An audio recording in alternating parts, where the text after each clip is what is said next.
3 more plane passengers are going to be picked up, mid-flight in the air. I am on a long 5-hour flight and I decided to give myself a little holiday. Everything went smoothly from going to the plane station and getting our luggages, passports and tickets checked out.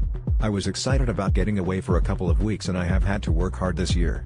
I love going on holiday when it's just me, and don't get me wrong, I do enjoy a holiday with loads of people, but sometimes being alone is just as good.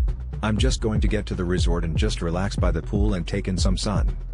Then we started boarding the plane and that was when things were getting real. Where the holiday is truly a reality and I can just relax.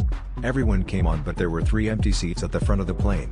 Then before taking off the pilot spoke to everyone through the intercom and he said mid-flight in the air we are going to pick up 3 passengers, and at first nobody took real notice at what he had just said. Everyone just sat on their seats and waited for the flight to take off. Then as it went into the air, the absurdity of what the pilot had just told all of us hit me like a ton of bricks. Picking 3 people up mid-flight? I muttered to myself.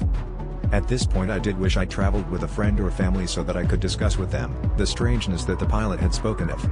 Nobody else seemed to have noticed it, and I guess because they are tired or they just wanted to get to their destination. Then an hour into the journey the pilot spoke on the monitor and said first pick up mid-flight. Everyone looked confused and concerned now. I mean, logically how can you pick up someone mid-flight? Then one of the plane stewards tied something around his body which was connected to the plane. The plane door was opened as the plane was flying, and everyone screamed. Then a stranger stepped onto the plane so casually, and sat down. Everyone was shocked and they didn't know what to say.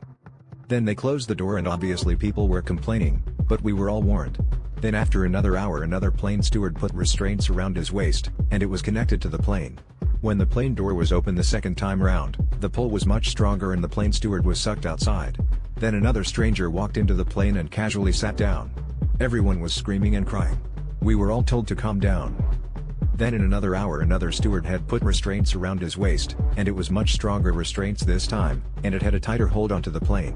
When the door opened there was a much stronger pull and half the steward's body was taken out of the plane, while the other half was connected to the restraints. Then someone casually walked onto the plane and closed the door. The plane workers covered up everything and cleaned up everything. Who are those guys?